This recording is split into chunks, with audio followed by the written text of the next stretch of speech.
Es una necesidad humana preguntarnos ¿quiénes somos? ¿De dónde venimos? ¿Cómo hemos llegado aquí?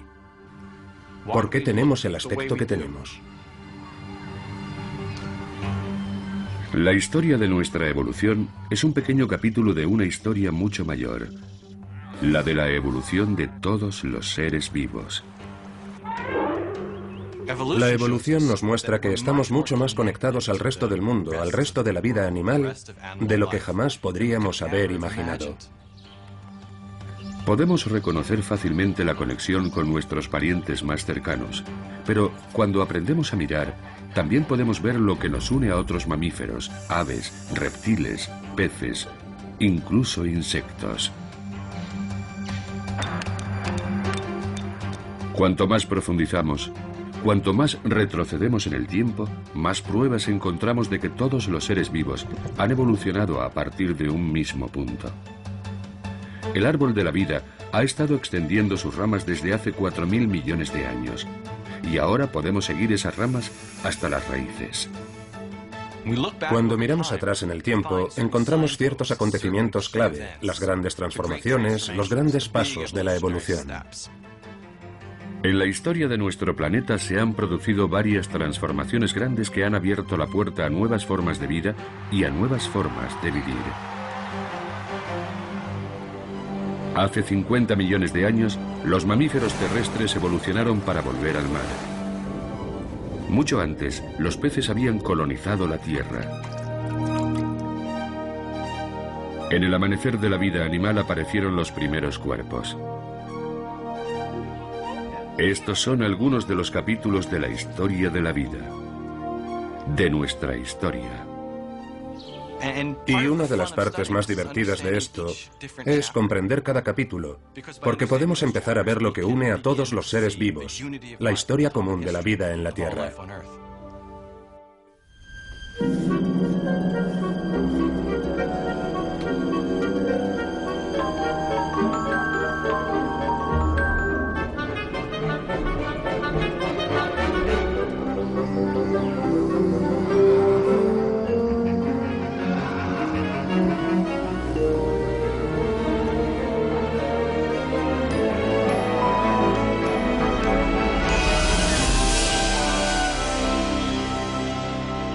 Evolución. Grandes transformaciones. La civilización humana se extiende a lo largo de miles de años. Pero comparada con la edad de la Tierra, los humanos somos unos recién llegados. La Tierra es muy antigua. Si tomamos toda la historia de la Tierra, desde hace 4.600 millones de años hasta el presente, y nos imaginamos que es una hora, durante los primeros 50 minutos no existen en el mundo nada más que microbios y organismos unicelulares. La vida animal aparece en los 10 últimos minutos de esa hora.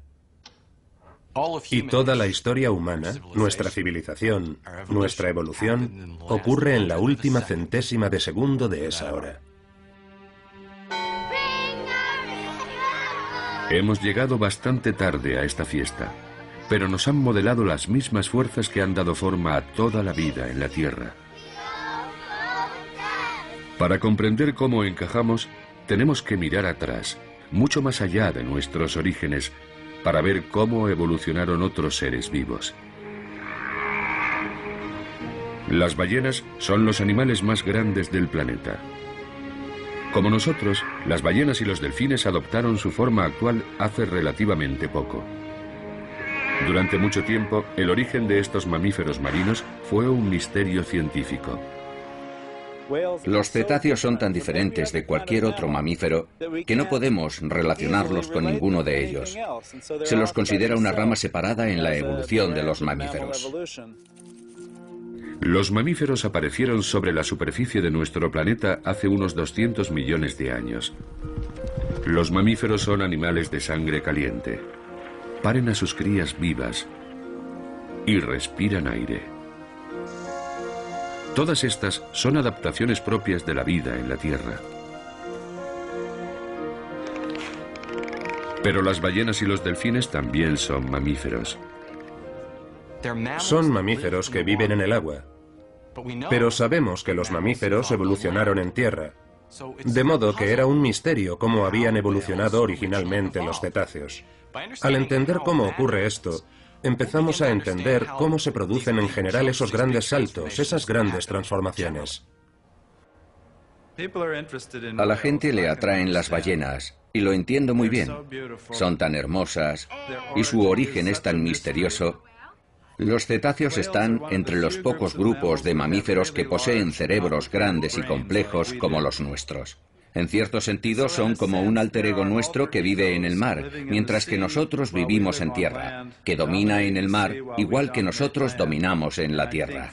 Y por esa razón nos interesa saber sobre ellas, cómo llegaron ahí, como si fueran un reflejo de nuestra propia historia a través del tiempo geológico. Cuando Phil Gingerich inició su carrera hace 30 años, no sabía nada de cetáceos y no le preocupaba en absoluto.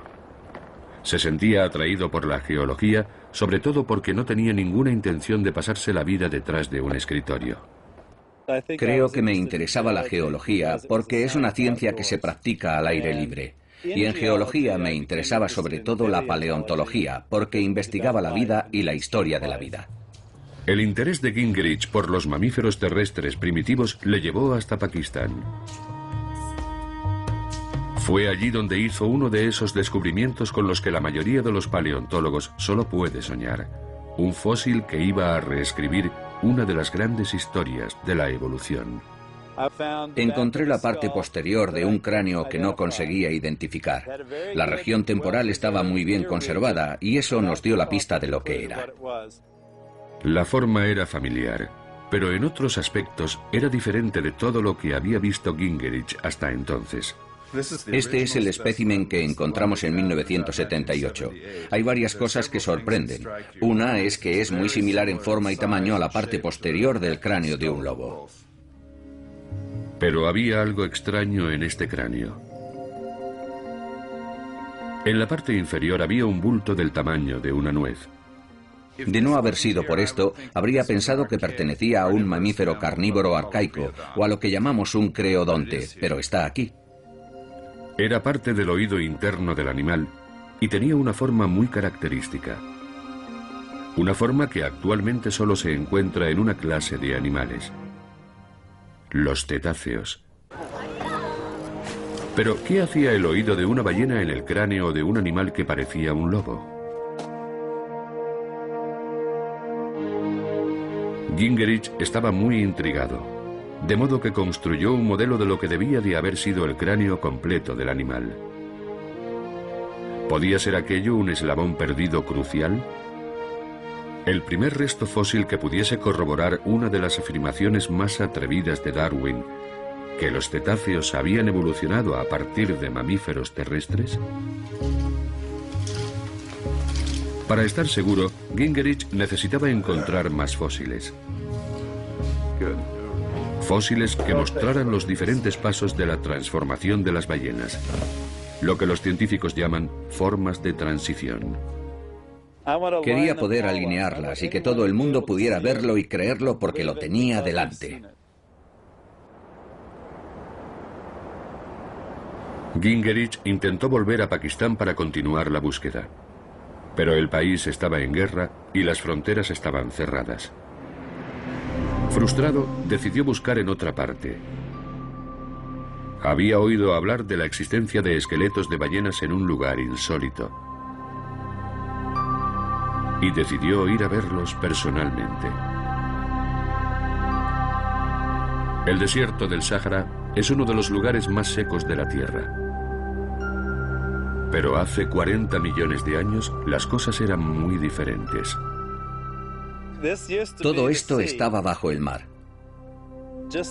Si nos imaginamos la costa mediterránea norteafricana actual, hace 40 millones de años estaba a unos 100 kilómetros más al sur de donde se encuentra en la actualidad.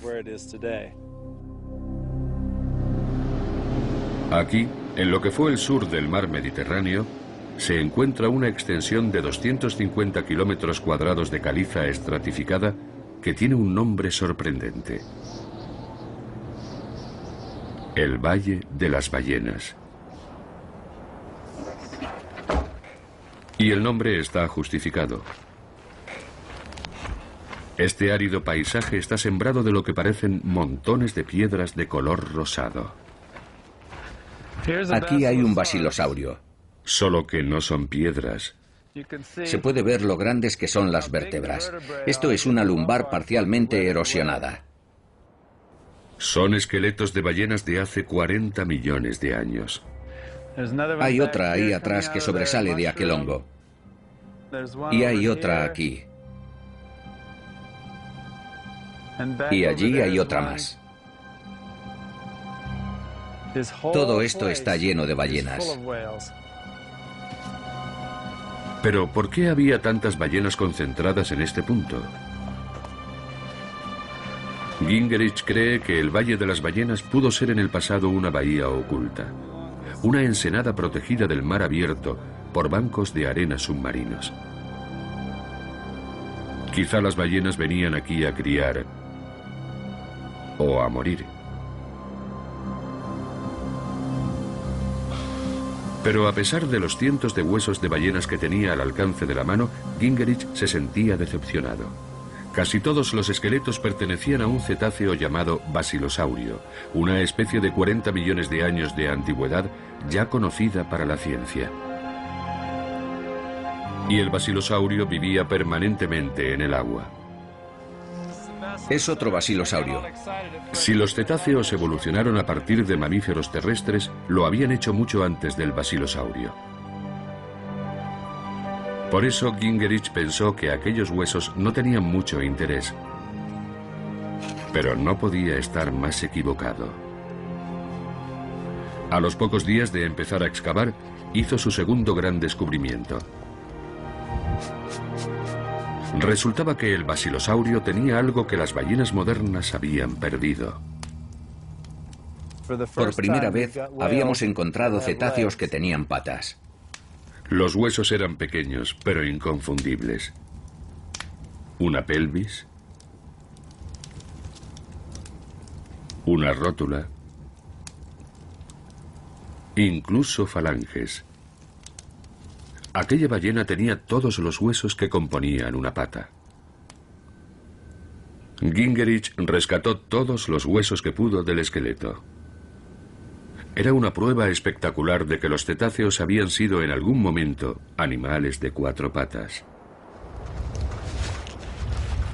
Desde aquel hallazgo de Gingerich, él y otros investigadores han ido rellenando otros vacíos de esta fantástica historia. Ahora los científicos piensan que el antepasado más antiguo de las ballenas era parecido a este mamífero de 50 millones de años, similar a un lobo llamado Sinonyx. El Sinonyx era un depredador y carroñero que vivía y cazaba en las orillas de un antiguo océano. Quizá sus descendientes encontraron en el mar una fuente de comida abundante en la que no tenían competencia. A lo largo de millones de años, las patas delanteras se convirtieron en aletas, las traseras se atrofiaron, el cuerpo perdió el pelo y fue adoptando la forma hidrodinámica que conocemos. Desde el primer hallazgo de Gingerich, bautizado como Pachycetus, la lista de géneros de transición hasta los cetáceos ha crecido. Ahora incluye al ambuloceto, el rodoceto y el dorudón, además del basilosaurio. Vemos otro elemento de la evolución de los cetáceos en el desplazamiento gradual de las fosas nasales a la parte superior de la cabeza, que permitió a las ballenas respirar en el agua. ¿Cómo perdieron las patas las ballenas? Con el paso de los años evolucionaron a nuevos tipos de... El trabajo de Gingerich demuestra lo que Darwin repitió una y otra vez: que las pruebas de la evolución están a nuestro alrededor. Solo tenemos que buscarlas. Y los huesos no son las únicas pruebas de la evolución de los cetáceos. Sus orígenes también son visibles en su forma de moverse. Frank Fish estudia la forma en que nadan los mamíferos marinos actuales. rastrea su herencia evolutiva en la forma en que se mueven en el agua. La gran incógnita es, ¿cómo se convierte un mamífero terrestre que corre sobre 4 patas en algo como un delfín, que no tiene extremidades y está perfectamente adaptado a nadar en el mar? Aunque los cetáceos tienen la apariencia de peces, no nadan como los peces. Los peces nadan flexionando la espina dorsal de lado a lado, como este tiburón. Pero los mamíferos nadan de otra forma. Esta nutria nada ondulando la columna verticalmente, exactamente de la misma forma que los cetáceos. Y si nos fijamos, también de la misma forma que los mamíferos terrestres emplean la espina dorsal para impulsarse al correr.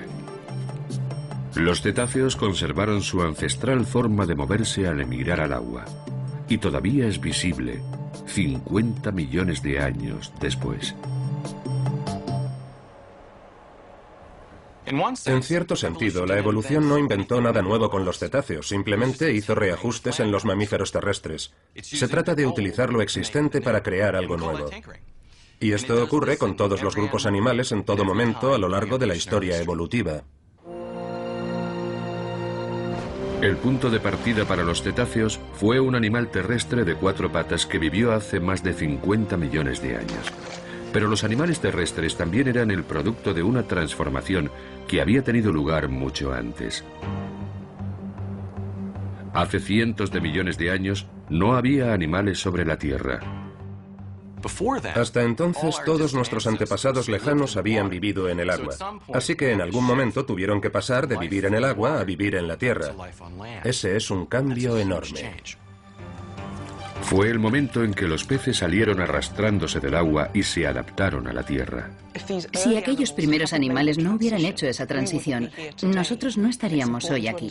Y es importante comprender cómo y cuándo, y si es posible, dónde ocurrió esa transición. Realmente los primeros animales que abandonaron el agua comenzaron algo importante. Sus descendientes evolucionarían hasta dar origen a los reptiles, las aves y los mamíferos de nuestro tiempo.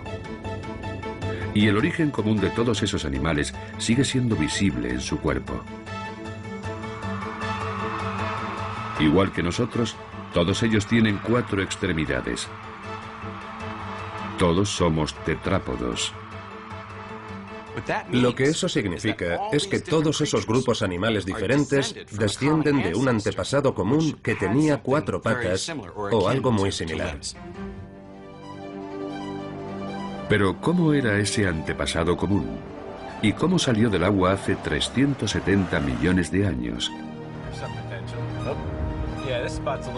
Estas son las preguntas a las que los paleontólogos Neil Shubin y Ted Dessler intentan encontrar respuesta. Y ellos creen que en estos barrancos en el centro de Pensilvania se puede encontrar pistas.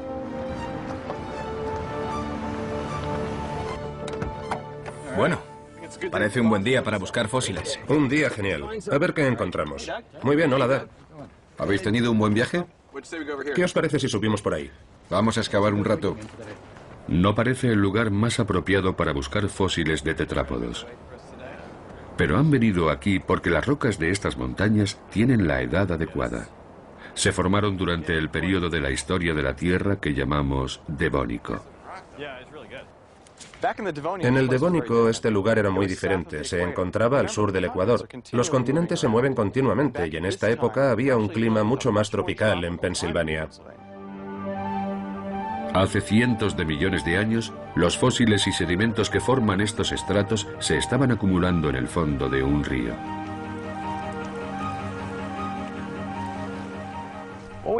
Tenemos aquí una serie de fotos de lo que era la vida en un río hace unos 370 millones de años.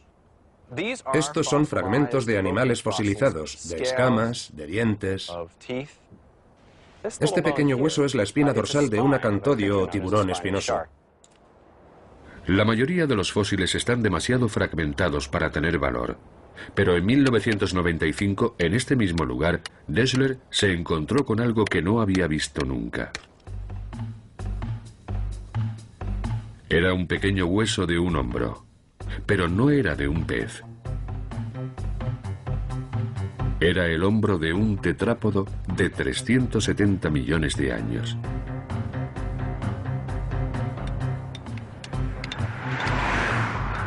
Subin y Dessler habían desenterrado los restos de uno de los primeros animales de 4 patas. Era la primera prueba de la existencia de estos tetrápodos primitivos en toda Norteamérica, y eso hacía que fuera muy emocionante. Y había una sorpresa más. Dado que había aparecido en el lecho de un río, este tetrápodo debió haber vivido en el agua. Y es un descubrimiento muy sorprendente, no es algo que hubiéramos podido predecir. ¿Por qué iba a vivir un animal con patas en el agua? Se creía que las extremidades se habían desarrollado para poder desplazarse en tierra. La idea original era que primero los peces habían salido a tierra y después habían desarrollado las patas. Y lo que creemos ahora es que los tetrápodos desarrollaron primero los dedos y después salieron del agua. Jenny Clark, una investigadora de la Universidad de Cambridge, sospechaba que la teoría que se enseñaba en muchos libros de texto era errónea. La historia que se puede leer en muchos de los viejos libros de texto y en las imágenes que vemos en los libros infantiles y en los paneles de los museos es la típica imagen de un pez sobre un charco intentando mantenerse fuera del agua.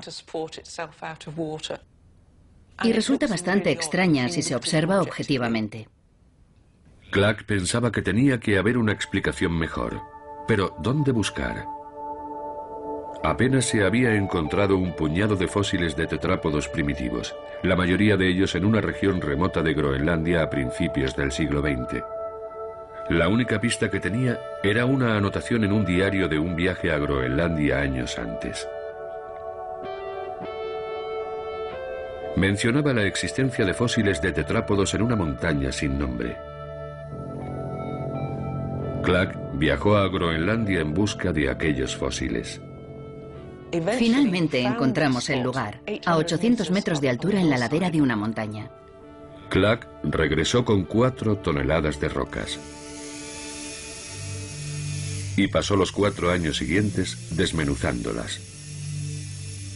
Cuando terminó, tenía el esqueleto más completo de un tetrápodo primitivo jamás encontrado.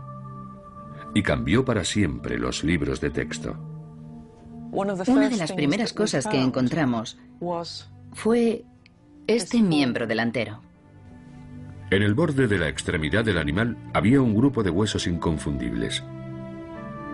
Era una mano. Esto es una reconstrucción del animal. El artista ha recurrido a la imaginación para el color y los ojos, pero creemos que es lo más parecido que se puede conseguir. El animal, bautizado como Acantostega, había vivido en el agua. Tenía una cola semejante a la de un pez y agallas para respirar en el agua. Pero los extremos de sus patas tenían forma de pétalo. Posiblemente fueron las primeras manos que existieron en la Tierra. Era un animal acuático. No sabemos si en algún momento salió a tierra, pero sin duda no caminaba en el sentido convencional. Básicamente es un pez con dedos. El hallazgo de Jenny Clark supuso un hito científico. Demostraba que en el agua habían evolucionado peces con patas. De modo que los tetrápodos no tenían que haber desarrollado las patas después de salir a tierra. Los miembros ya habían evolucionado previamente y les habían ayudado a sobrevivir fuera del agua. El patrón básico de las patas había estado ahí durante millones de años. Aquí tenemos una aleta de un pez fósil de hace 370 millones de años y un brazo humano. En el brazo humano tenemos un hueso, a continuación 2 huesos, la muñeca y los dedos. En esta aleta, ¿qué tenemos? Tenemos un hueso, 2 huesos, incluso un grupo de pequeños huesos que se puede comparar con una muñeca Y después unos radios que salen del apéndice como nuestros dedos de las manos o de los pies. Así que en una aleta de un pez de hace 370 millones de años, ya vemos la mayoría de los huesos que va a tener una extremidad de un tetrápodo. Con el modelo básico en su lugar, la transición de la aleta a la extremidad se produjo con una serie de pequeños cambios a lo largo de millones de años. En realidad la evolución no tiene ningún objetivo. No intentaba crear extremidades, ni intentaba impulsar a nuestros antepasados a salir del agua. Estaba ocurriendo una serie de experimentos. En los poblados ríos en los que evolucionaron los tetrápodos, la competencia por la supervivencia era muy intensa. Estos pequeños ríos eran como una máquina o un crisol de cambio evolutivo. Los peces experimentaron con todo tipo de estrategias de supervivencia. Algunos se convirtieron en depredadores. El dueño de esta mandíbula era un cazador de 3,5 metros. Sus dientes tenían el tamaño de clavos de ferrocarril. Otros peces más pequeños desarrollaron elaboradas defensas, como esta pesada armadura. Otros se hicieron con armas, como esta aguzada púa que sobresalía tras el cuello de su dueño. Todas estas armas eran herramientas para la supervivencia en un mundo peligroso. Quizá las patas que desarrollaron los primeros tetrápodos les proporcionaron otra forma de sobrevivir. Fue para escapar, fue para salir a tierra. Y lo que permitió a esos animales escapar, salir del agua, fueron esos nuevos elementos, las extremidades. Aquellos que consiguieron escapar encontraron un nuevo mundo, lleno de oportunidades.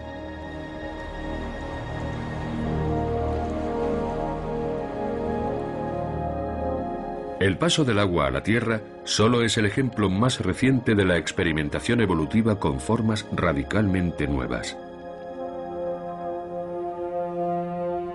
Una transformación anterior, quizá la más significativa de todas, ocurrió hace algo más de 500 millones de años.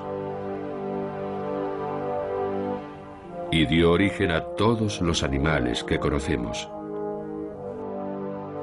La evolución hizo sus ajustes con los peces para darles patas, pero conservan el testimonio de su pasado. Pensemos en un pez. Tiene cabeza, cola y unas cuantas aletas entre medias. Esa es la forma en que está compuesto su cuerpo. Pero solo es una entre muchas formas de componer un cuerpo. Hay animales con forma de disco, como las medusas. Otros animales tienen un montón de patitas. La cuestión es qué clase de ajustes condujeron a esos modelos de cuerpos. Realmente de lo que estamos hablando aquí es del origen de los animales. Según el registro fósil, los animales aparecieron en la Tierra en un breve periodo hace unos 570 millones de años. Los científicos llaman a esta crucial transformación la explosión cámbrica. La explosión cámbrica fue efectivamente uno de los grandes hitos en la historia de la vida. Hace alrededor de 500 millones de años, de repente las cosas cambian y se produce una extraordinaria explosión de diversidad. Y por esta repentina aparición de los fósiles se acuñó el término explosión cámbrica. Darwin dijo: esto es un problema para mi teoría. ¿Cómo es que de repente parece que los animales aparecen de la nada? Y hasta cierto punto, eso sigue siendo un misterio. La mayor parte de lo que sabemos de la explosión cámbrica es el resultado de un único descubrimiento, posiblemente el mayor hallazgo de fósiles de la historia. En 1913, mientras exploraba las montañas rocosas canadienses, el paleontólogo Charles Walcott descubrió unos estratos de pizarra que contenían miles de fósiles exquisitamente conservados. Estos animales, todos ellos marinos, quedaron atrapados por una catastrófica avalancha submarina de barro. Durante los siguientes 500 millones de años, el fondo marino que había sido su tumba se elevó hasta convertirse en una montaña. Walcott recogió más de 60.000 fósiles del yacimiento que bautizó como Burgess Shale o Pizarral de Burgess. Simon Conway Morris ha estado estudiando estos fósiles desde hace más de 30 años. Es casi como si estuvieras en otro planeta, como si te dieran una barca y una red y te dejaran lanzar esa red al océano profundo. No tienes ni idea de lo que va a salir. Algunos de los animales del Burgess Shale eran familiares. Y aquí tenemos uno de los trilobites. Se han conservado incluso las partes blandas más delicadas. Los trilobites son unos artrópodos extintos, animales con un esqueleto externo. Todos los artrópodos actuales, como los cangrejos, langostas, insectos y arañas, descienden de animales como estos. Otros animales del Burgess Shale eran mucho más extraños, casi como alienígenas. Había un animal con 5 ojos y una larga trompa retráctil. Otro erizado de largas y afiladas espinas. Otro con un anillo de púas alrededor de la boca. Y sin embargo, por extrañas que parezcan estas criaturas, todas ellas resultan sorprendentemente familiares. Como todos los animales, tienen cuerpos con cabeza, cola, apéndices, segmentos especializados que desempeñan funciones especializadas.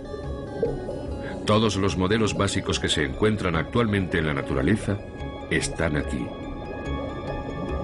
Todos los animales que han existido durante los últimos 500 millones de años son el resultado de modificaciones de estos diseños iniciales. Incluso nuestro propio antepasado ya estaba aquí. Quizá esta sea la joya de la corona del Burgess Shale. Este es Picaya. Picaya, una criatura diminuta, es uno de los fósiles más extraordinarios del Burgess Shale. Es el único que tiene un cordón nervioso interno que se asemeja a una espina dorsal. Eso puede significar que animales como Picaya fueron los primeros antepasados de todos los animales dotados de esqueleto interno. La idea es que este podría ser el precursor de los peces y, por tanto, tras una larga historia evolutiva, de nosotros mismos. ¿Por qué es tan importante la explosión cámbrica? Porque es parte de nuestra historia, es de donde venimos. Este es el momento en que aparecen los animales. Cuando examinamos este periodo podemos ver cómo se desarrolla parte de nuestra historia.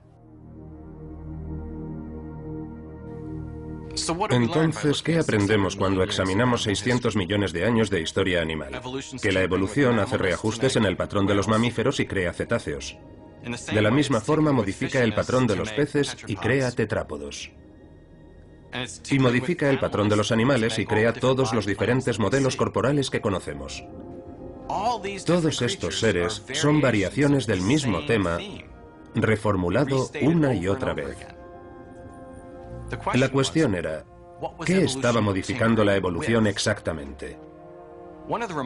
Uno de los descubrimientos más importantes de los últimos 20 años es que la evolución no modifica los cuerpos, modifica la receta, el mecanismo que construye los cuerpos. Pero ¿cuál es esa receta? ¿Cuál es ese mecanismo? Son los genes. Los fósiles mostraban los cambios en los cuerpos de los animales con el paso del tiempo, pero nadie sabía cómo cambiaban los cuerpos. La búsqueda del mecanismo genético de la evolución ocupó la mayor parte del siglo XX. Cuando por fin los científicos lo encontraron, quedaron maravillados por lo simple que era. Uno de los protagonistas del descubrimiento fue Mike Levine.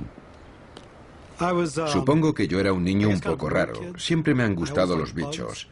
En casa teníamos un patio estupendo y yo me pasaba la vida allí. Era como mi reino y allí jugaba con los bichos, los diseccionaba, los manipulaba. Ese es el mejor recuerdo que tengo. Su afición a los bichos impulsó a Levine a estudiar biología. Y un insecto en particular se convirtió en el objeto de su fascinación. Tienen un ciclo de generación muy rápido y unos patrones muy complejos. Puede que de lejos no lo parezca, pero cuando observas con un microscopio una mosca del vinagre adulta, es asombroso el número de sedas, la complejidad de sus alas, los patrones de sus ojos. Pero los embriones son algo especial. Me encantan los embriones. Los científicos sospechaban desde hacía mucho que los embriones contenían pistas sobre cómo evolucionaban los animales. Al principio, todos los embriones son grupos de células prácticamente idénticos.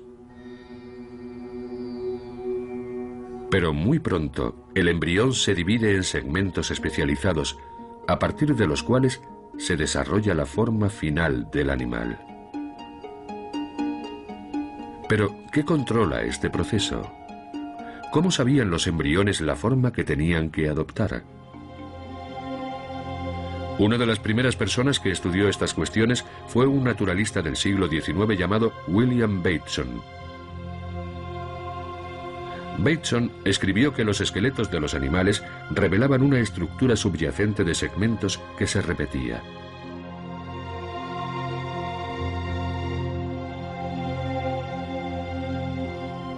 También observó que a veces los animales se desarrollaban con algún segmento en un lugar erróneo. Insectos con patas donde no debían estar. Cangrejos con una pata donde debía haber una pinza. Pitones con costillas de más o ranas con vértebras cervicales de más y ese tipo de cosas. Para Bateson, estos errores de desarrollo significaban que el diseño subyacente del animal se había alterado. No tenía la menor idea de cómo ocurría, pero sospechaba que estos cambios aleatorios podían ser la fuerza motriz de la evolución. En la década de 1940, los científicos que trabajaban con moscas del vinagre habían encontrado la forma de provocar alteraciones en ese patrón de desarrollo, bombardeando los embriones con radiación y venenos. Y cuando hacían esto, el resultado eran moscas con la estructura de las alas alterada, con las patas alteradas, y aquellas moscas especiales tenían una parte del cuerpo en un lugar equivocado o una copia de una parte normal del cuerpo en otro sitio.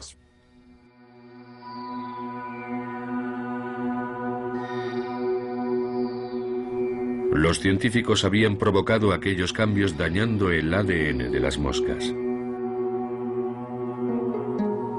Dentro de cada célula del embrión en desarrollo hay una molécula con forma de cadena llamada ADN. Los experimentos mostraban que de alguna forma el ADN estaba haciendo que el embrión se dividiera en segmentos. ¿Pero cómo? Los científicos apenas comenzaban a entender que el ADN en sí mismo estaba formado por segmentos llamados genes. La cuestión era cómo los genes daban forma al cuerpo. Un investigador, el Dr. Ed Lewis de Caltech, estudió esta cuestión durante 30 años cruzando a miles de moscas. Sus experimentos le condujeron a una idea muy controvertida. Había llegado a la conclusión de que un mecanismo sorprendentemente simple daba forma a los embriones. Lewis escribió que cada segmento de la mosca recibía las instrucciones de crecimiento de un solo gen. Un pequeño grupo de genes, una especie de caja de herramientas genética, parecía ser el que diseñaba la totalidad del cuerpo. Tras haber observado esos genes, dijo, este afecta a esta parte del cuerpo, este a la siguiente y este a esta otra. Era una observación asombrosa. Y era asombrosa porque parecía demasiado simple. Nadie más había pensado que genes individuales pudieran ser tan poderosos como para controlar algo tan complejo como la estructura del cuerpo. Los escépticos afirmaban que la idea de Lewis no era más que una conjetura. Obviamente, no había podido ver los genes porque no existía ninguna técnica que permitiera hacerlo. Entre los años 20 y los 70, no fue posible aislar físicamente un gen específico. Cuando eso empezó a ser posible, por suerte para mí, fue cuando yo estaba estudiando.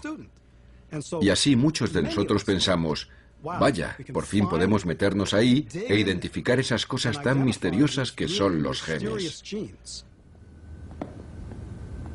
Levin pidió ayuda a otro científico, su amigo y compañero Bill McInnes. El primer gen que intentaron aislar tenía un curioso nombre, Antenapedia, que significa patas antenas. Creían que este gen controlaba el crecimiento de las patas. Cuando el gen se alteraba, a las moscas les crecían patas en lugares erróneos. Por ejemplo, en la cabeza, en lugar de las antenas. En las moscas normales, las patas crecen en la zona media, lo que llamamos el tórax.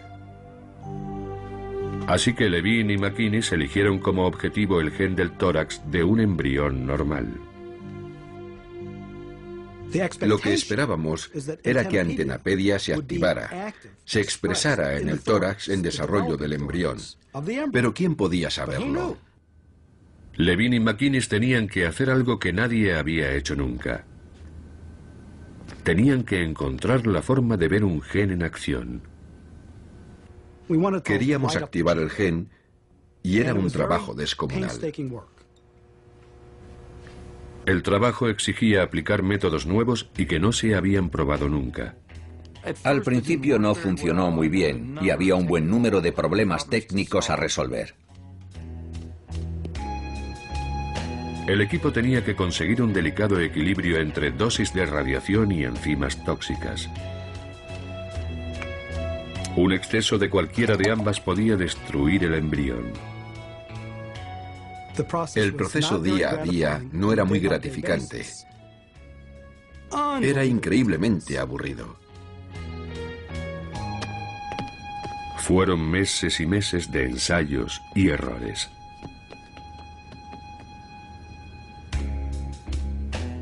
Mucha gente nos decía, no sé, deberíais probar otra cosa. Esto es demasiado difícil. Creo que estáis perdiendo el tiempo. Pero seguimos intentándolo.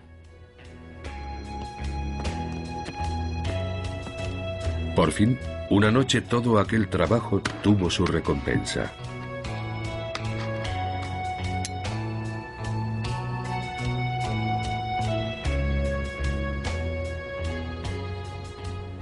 Y en determinado momento, vimos que el gen se había activado en una banda en el centro de un embrión muy joven. Era algo que no se había visto nunca. El gen Antenapedia estaba actuando como un interruptor maestro, activando el segmento del embrión